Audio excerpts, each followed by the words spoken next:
delighted you left your notes here because I didn't know what I was going to say.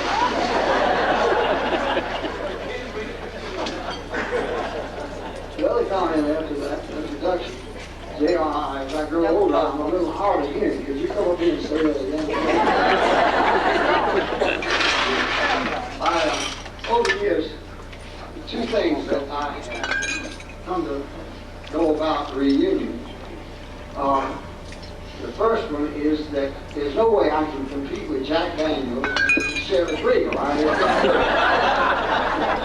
other one is, if someone asks to make a 10-minute talk, I've discovered that the best 10-minute talk lasts only 2 minutes. So those two things I do know. I tried to think of some words of wisdom to cast out to all of you assembled here tonight. And let me give a special word to the spouses who didn't go. I know that you don't know all these people, and it's sort of strange, and I think it's just marvelous that you're here with your husband or with your wife. It's a particular delight for me to be here with those that had so much patience with me as I did whatever I was tried to do what I was supposed to do, and they were very, very patient. And I will never forget those people that worked with me on the lead faculty. Also, the one who was very patient with me all my life was my wife over there, 44 years, is that it?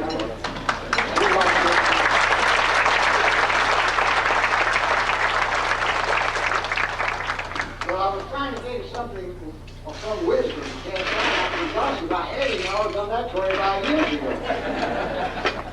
And I'm not any wiser now, but I think that there is something that every one of us here have in common in our life.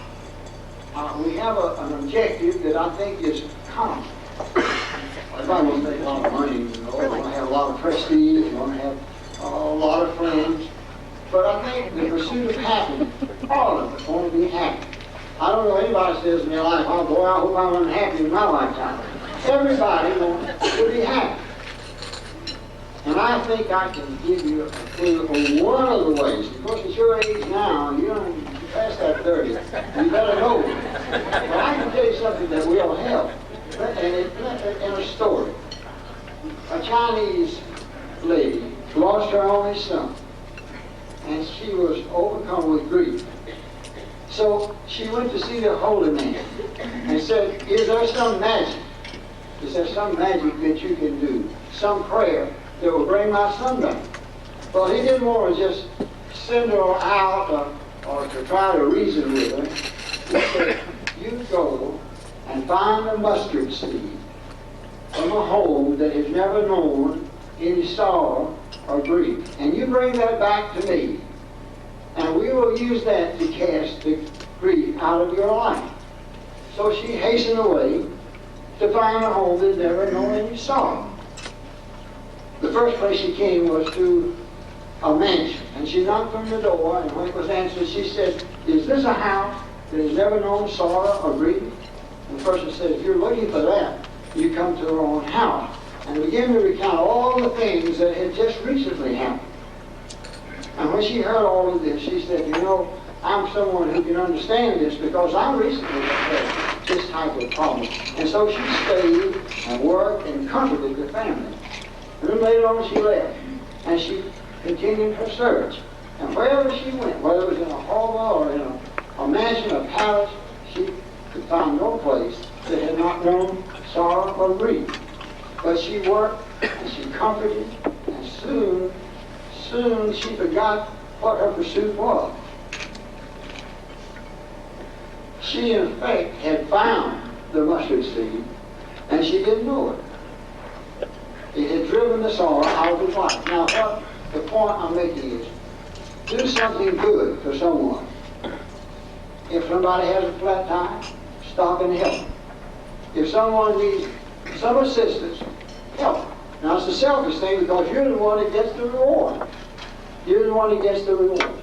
But if you'll help someone, you'll find it, and you've already found this. Every time you've done it, I know you felt good. It's something to do something good for someone. And you do something good for somebody, and you'll be a lot happier person. Now, you all did something good for me a long time ago. Most of you here were pretty good students. No, you're pretty good young folks.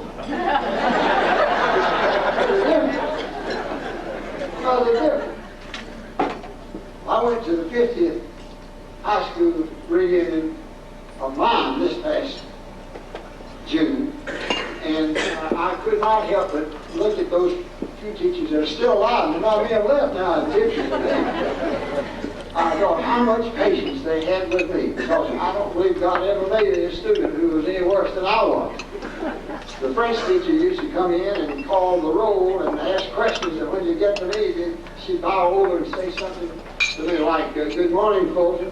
And I'd say, "Bonjour, ma chère maîtresse." That's all I ever learned.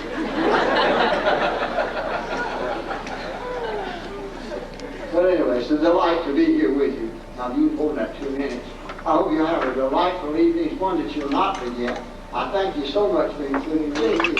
And I'll see a few others that I haven't seen. But it's nice to see you. Thank you so very much.